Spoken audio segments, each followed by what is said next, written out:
अमावस्या की वो यात्रा।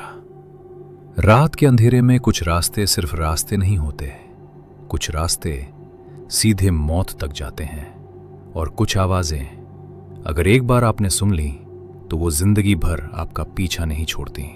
आज की कहानी एक ऐसे आदमी की है जिसने सिर्फ एक गलती की थी। उसने उस चीज को देख लिया जिसे देखने के बाद कोई इंसान कभी सामान्य नहीं रह पाता। और सबसे डरावनी बात, जिस बच्चे को वो बचाने निकला था वो बच्चा उसका अपना बेटा था। तो अगर आप रात में अकेले हैं, लाइट बंद है और बाहर से पानी की आवाज आ रही है, तो शायद आज की कहानी सुनने के बाद आप खिड़की के पास जाने की गलती कभी नहीं करेंगे। ये कहानी मुझे मेरे दादाजी ने सुनाई थी। वो कहा करते थे कि हमारे पुराने गांव में हर अमावस्या की रात नदी किनारे बने पुराने शमशान में तर्पण किया जाता था। कहा जाता था कि वो तर्पण उन आत्माओं के लिए होता था जो हादसों में मरे थे और जिन्हें कभी शांति नहीं मिली। बचपन में मुझे ये सब अंधविश्वास लगता था, लेकिन फिर दादाजी ने मुझे एक ऐसी घटना सुनाई जिसने मेरे अंदर हमेशा के लिए डर भर दिया। और आज वही कहानी मैं आपको सुनाने जा रहा हूं। करीब 30 साल पहले एक सरकारी कृषि अधिकारी का ट्रांसफर एक दूर पहाड़ी गांव में हुआ था। उस आदमी का नाम था राघव। शहर में पला बढ़ा, पढ़ा लिखा, तर्कवादी इंसान जो भूत प्रेत जैसी बातों पर बिल्कुल विश्वास नहीं करता था। उसकी पत्नी स्वाति 6 महीने की गर्भवती थी और उनका 8 साल का बेटा अंश। लेकिन डिलीवरी नजदीक होने की वजह से स्वाति शहर में अपनी मां के घर रुकी हुई थी। राघव अकेला उस गांव में रहने आया। गांव छोटा था, चारों तरफ पहाड़, और गांव के पीछे बहती थी एक चौड़ी गहरी नदी। बरसात में वो नदी किसी राक्षस की तरह उफन जाती थी और उसी नदी के किनारे बना था उसका सरकारी क्वार्टर। पुराना लकड़ी का घर जिसकी खिड़कियां सीधे नदी की तरफ खुलती थीं। दिन में सब सामान्य लगता, लेकिन जैसे ही सूरज ढलता उस घर की हवा बदल जाती। सीलन, ठंड और एक अजीब सा भारीपन, मानो घर के अंदर कोई और भी मौजूद हो। शुरुआती 2 हफ्ते शांत बीते। काम, गांव वाले, किसानों की समस्याएं और रात में स्वाति से फोन पर बातें, सब कुछ सामान्य था। फिर आई भादो महीने की अमावस्या। उस रात हवा बिल्कुल बंद थी। इतनी खामोशी थी कि दीवार पर लगी घड़ी की टिक टिक भी डराने लगी थी। रात करीब 12:30 बजे अचानक राघव को बाहर से आवाज सुनाई दी, चप चप चप, मानो कोई कीचड़ में चल रहा हो। वो धीरे से खिड़की तक गया और बाहर देखा। पहले उसे सिर्फ एक पीली रोशनी दिखाई दी, फिर दूसरी, फिर तीसरी और फिर पूरी कतार। करीब 20-25 लोग हाथों में पुरानी लालटेन लिए नदी किनारे वाले रास्ते से शमशान की तरफ जा रहे थे। लेकिन उनका चलना इंसानों जैसा नहीं था। सबके सिर झुके हुए थे, कंधे टेढ़े और कदम एक ही लय में। सबसे डरावनी बात, उनमें से किसी के चेहरे साफ दिखाई नहीं दे रहे थे, बस लंबी काली परछाइयां जो कीचड़ पर रेंग रही थीं।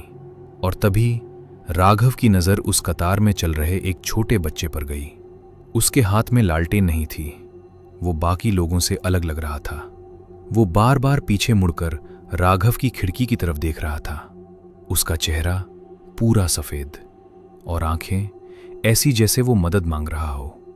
उस पल राघव के शरीर में ठंड दौड़ गई, लेकिन अगले ही सेकंड घना कोहरा उठा और पूरी यात्रा अंधेरे में गायब हो गई।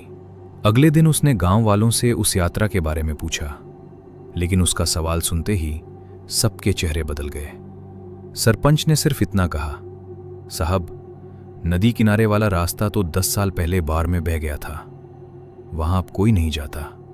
उस रात के बाद गांव वाले उससे दूरी बनाने लगे। और फिर एक दिन कार्यालय का चपरासी नामदेव उसके घर आया। उसने राघव से सिर्फ एक सवाल पूछा, साहब, आपने उन्हें देख लिया क्या? राघव ने हंसते हुए पूरी बात बता दी, लेकिन नामदेव नहीं हंसा।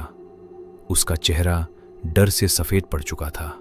वो धीरे से बोला, अगली अमावस्या आने से पहले गांव छोड़ दीजिए। राघव चिढ़ गया, क्यों? क्या वो भूत मुझे उठा ले जाएंगे? नामदेव ने उसकी आंखों में देखते हुए कहा, जो भी उस यात्रा को देख लेता है उसे वो अगली अमावस्या में अपने साथ ले जाते हैं। कमरे में अचानक सन्नाटा छा गया।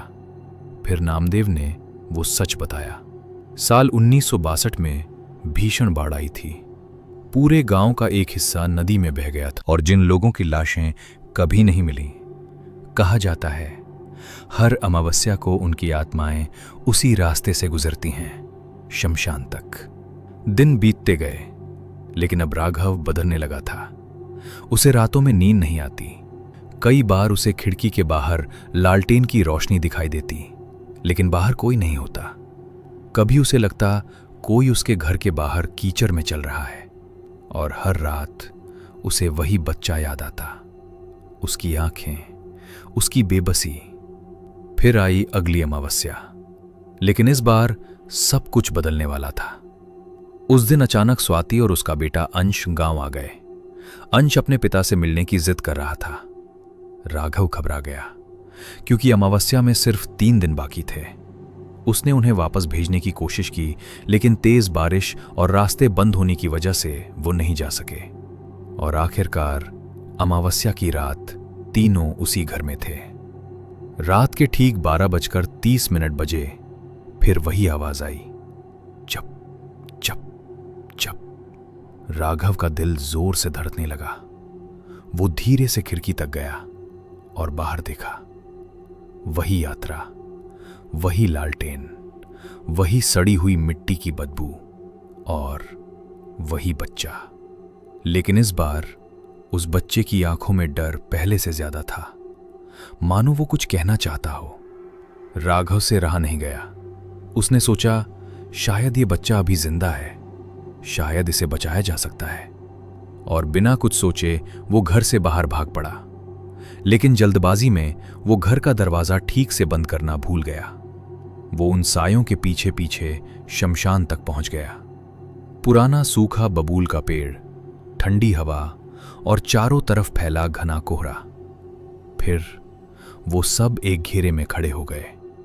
बीच में वही बच्चा था, और तभी एक सफेद कपड़ों वाली लंबी आकृति धीरे धीरे उसकी तरफ बढ़ने लगी। राघव अब डर चुका था, लेकिन फिर भी वो दौड़ पड़ा। उसने बच्चे का हाथ पकड़ लिया, और उसी पल उसकी सांस रुक गई, क्योंकि वो हाथ बर्फ से भी ज्यादा ठंडा था। अचानक वो सफेद आकृति उसकी तरफ मुड़ी। उसके चेहरे पर आंखें नहीं थीं, सिर्फ 2 काले खाली गड्ढे। और अगले ही पल उसने ऐसी चीख मारी जिससे पूरा शमशान कांप उठा। चारों तरफ तूफानी हवा चलने लगी। लालटेन लिए सारे साए राघव पर टूट पड़े। नदी का पानी उफनने लगा। राघव पीछे फिसला और उसका सिर पत्थर से टकरा गया। बेहोश होने से पहले उसने आखिरी बार उस बच्चे का चेहरा देखा, और इस बार वो चेहरा साफ दिखाई दिया। वो बच्चा अंश था, उसका अपना बेटा। सुबह जब उसकी आंख खुली, वो शमशान में पड़ा था। नामदेव और गांव वाले उसे घेर कर खड़े थे। राघव पागलों की तरह घर की तरफ भागा। दरवाजा खुला हुआ था। अंदर स्वाति रो रही थी, और कमरे के बीचों बीच पानी में भीगा हुआ कीचड़ से सना अंश का शव पड़ा था। उस रात जिस बच्चे को बचाने के लिए वो मौत के पीछे भागा था, वो बच्चा कहीं बाहर नहीं था। वो उसी घर से उठा लिया गया था। और शायद जब वो उस आत्मा का हाथ पकड़ रहा था, तब तक अंश मर चुका था। उस घटना के बाद राघव ने नौकरी छोड़ दी, गांव छोड़ दिया। लेकिन वो एक बात आज तक नहीं भूल पाया। उस रात अगर वो घर का दरवाजा बंद कर देता, तो शायद उसका बेटा आज जिंदा होता। कहा जाता है, कुछ आत्माएं सिर्फ दिखाई नहीं देती, वो इंतजार करती हैं किसी एक गलती का। और जब वो गलती हो जाती है, तो वो कभी खाली हाथ वापस नहीं लौटती। तो दोस्तों, अगर आपको ये कहानी पसंद आई हो तो वीडियो को लाइक जरूर करें। और अगर आप ऐसी ही डरावनी, रहस्यमयी और नींद उड़ा देने वाली कहानियां सुनना पसंद करते हैं, तो अभी सब्सक्राइब कीजिए मिडनाइट कहानियां बाय सचिन को। बेल आइकन जरूर दबाइए, क्योंकि अगली कहानी शायद आज की कहानी से भी ज्यादा खौफनाक हो। और हाँ, कमेंट करके जरूर बताइए, अगर आप उस रात राघव की जगह होते तो क्या खिड़की खोलते। धन्यवाद और शुभ रात्रि।